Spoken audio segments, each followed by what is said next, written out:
not changed since World War II. True sets out to retrace the route along which the Germans moved the guns. He's walking along the same paths Sergeant Lommel and the Rangers took when they discovered the guns. I'm now coming down the lane down which Lommel came at about 9 o'clock on the morning of the 6th of June. About a kilometre away from the Pointe Du Hoc. The Pointe Du Hoc is north in that direction. And almost certainly now I'm within a few dozen yards of where the German guns were located. The track leads True to an area that was formerly an orchard, though only a few trees now remain. Fitting in with Lommel's description, he's getting closer. All the signs are right for a battery position somewhere here. From here, we can see Utah Beach towards the northwest. So it's a direct line of sight that the Germans would have had from this position. Again, if the German guns had been on the westerly side of this north-south hedge, then the problem is that they've got essentially an open field in front of them. A raised open field would have left the German guns dangerously exposed to observers with the Allied invasion fleet. Where they may have been, I think personally, more likely that they were along this hedgerow. Okay? I think that this makes sense. They would have had cover from the north. They would have been able to put camouflage nets over the tops of the guns towards this direction, and they would still have been able to observe Utah Beach and fire towards the northwest. So I think that the German battery position was either along this hedgerow and perhaps kicking back down towards the south, or was potentially along that one, facing directly towards Utah Beach. All the evidence fits. True is sure he's found the German gun position. But what damage could the guns have done from there? 155mm howitzers could fire high-explosive shells more than 12 miles. This meant that the Allied landings at Utah Beach were well within range. Also Omaha Beach. And many of the vast number of transports and warships with the invasion fleet offshore. But True believes the Germans had concealed the guns, ready to counter-strike at Allied troops already ashore. Now, the Americans had pre-identified causeway exits from Utah Beach, roads that they had to control to get inland off the beach. And German guns firing from this position might have been able to interdict or cut off the lines inland that the Americans needed to exploit their successful landing on Utah Beach itself. Even though Allied troops were already ashore, the Pointe Du Hoc guns could clearly still have caused serious damage had they not been dealt with. The Rangers had achieved their objective, but now came another problem for them to overcome. They had to hold out until reinforcements could get through from Omaha Beach. Enemy troops counterattacked them through the whole of D-Day and into the following night. Allied intelligence had underestimated the complexity of the defences, and the Rangers found that they had to fight above and below ground to hold off Germans in tunnels, trenches and bunkers. Heavily outnumbered, Colonel Rudder's men were pushed back to the cliff edge, suffering heavy casualties. They really rolled over a lot of our fellows there. And we lost some fellows captured and a lot killed and wounded. And the remnants retreated back to the point and reinforced the little defense we had around the point proper. How did the Rangers manage to hold on in this desperate fight? Texas A&M is trying to shed new light by digitally surveying what remains of the battlefield. In particular, they're documenting the ruined buildings among which the Rangers fought. This is the German fire control bunker. It's off limits to Pointe Du Hoc's many visitors, but provides the A&M team with an amazing snapshot of what the battle was like for the Rangers who fought among the ruins of these buildings. Many of these underground buildings still harbored German soldiers. The Rangers tried to deal with them here by throwing in explosive charges. Okay, so this is the entrance to the command or fire control post, and you can see from the walls here that it's actually riddled with shrapnel damage from the charges which the Rangers threw in. Richard Burt has pieced together the story of the intense firefight in and around this building. The Rangers fired bazooka rounds and threw grenades through the observation slit. Despite this, some Germans survived. From the records, 8 of them survived. There was 1 fatality, and the reason they survived was they retreated into this room, which would have been the natural place to retreat, because there is actually an escape tunnel through here, which they can get out of to the top. The problem is, if they'd escaped out of the top, they'd have been shot down by the Rangers, because that's where the Rangers were positioned. Bert's investigation shows that the Rangers had to fight the Germans not only on the surface, but underground as well. It's yet more evidence of the tenacity of Rudder's men. But as their ammunition ran critically low, the Rangers were now more vulnerable than ever to superior enemy weapons. How did they withstand such an overwhelming onslaught of German firepower?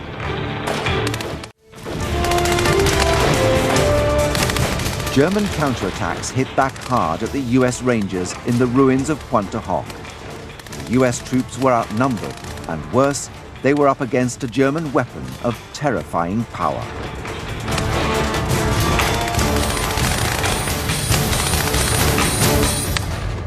The MG-42 machine gun was the ace in the pack for German troops in 1944.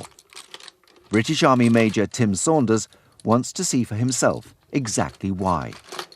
The MG-42 was without a doubt the best machine gun of the war. Designed to be a battlefield weapon, not something used on the range in perfect conditions for snow, the ice of the Eastern Front, and the muck and the dirt of the Normandy battlefields were its domain. And then for elevation, undo the screw. Gulf War veteran Saunders Belt load. is an expert in machine gun tactics.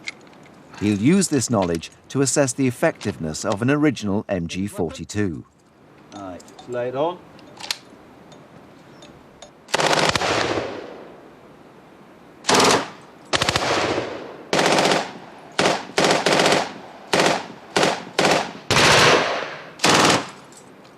Load. Gun clear. My first impression is it's a brilliant gun. The rate of fire is tremendous. Fine engineering, good battlefield weapon. And the stability of the tripod keeps it dead on target. Brilliant group going into the sand down the other end. Move around, lock up, and continue firing. Capable of firing up to 1,800 rounds per minute, it was much faster than any Allied weapon. It was this very weapon that caused such notorious carnage on Omaha Beach. Firing!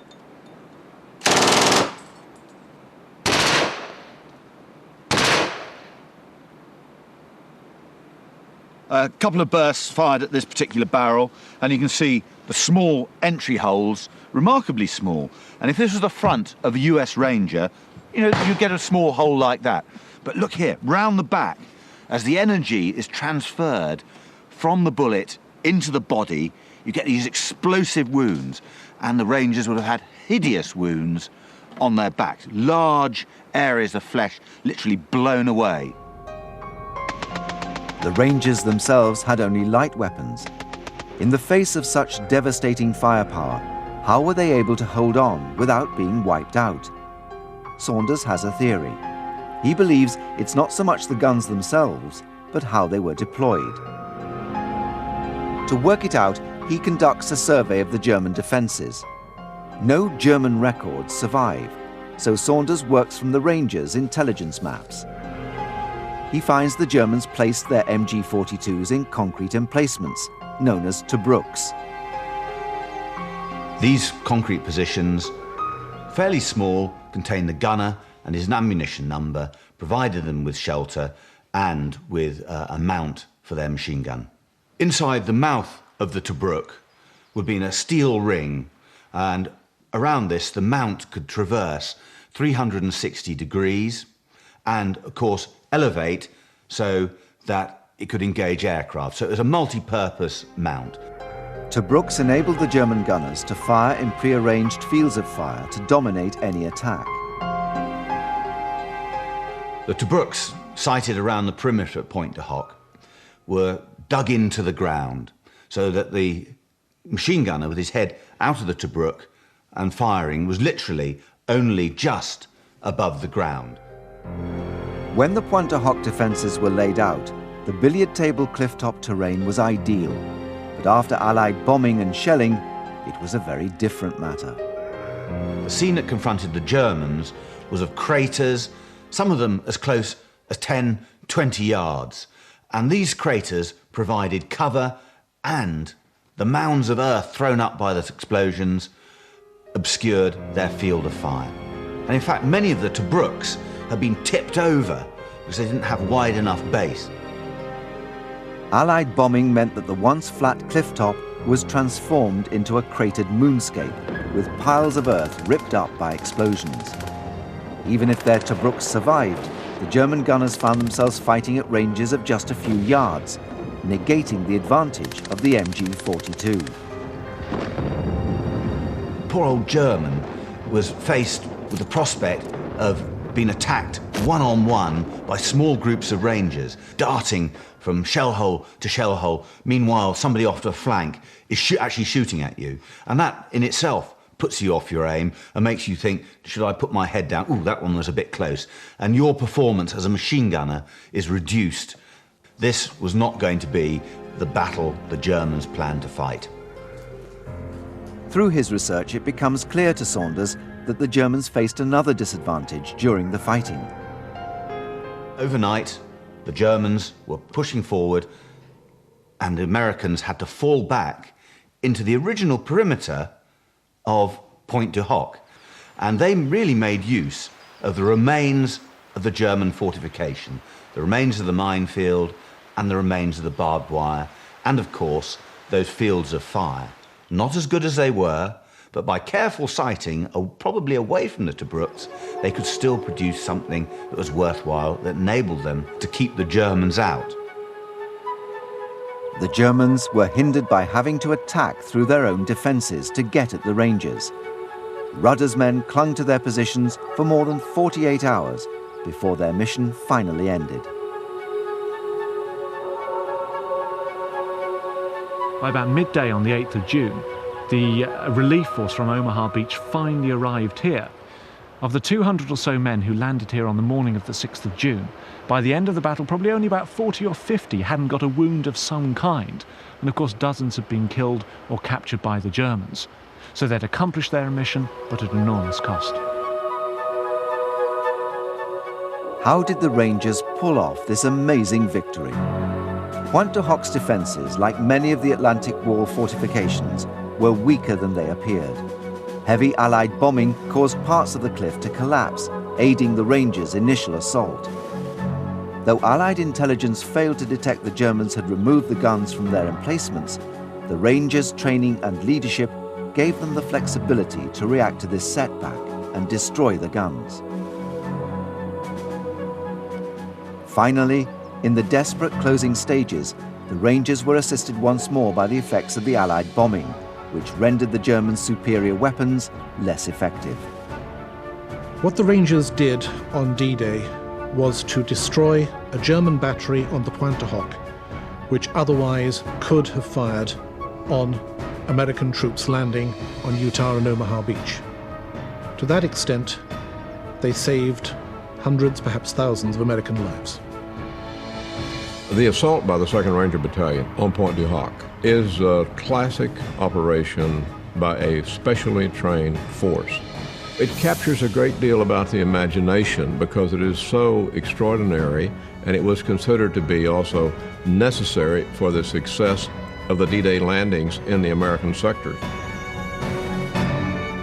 For the outstanding achievement at Pointe Du Hoc, Rudder's 2nd Ranger Battalion was awarded the Distinguished Unit Citation and the French Croix de Guerre.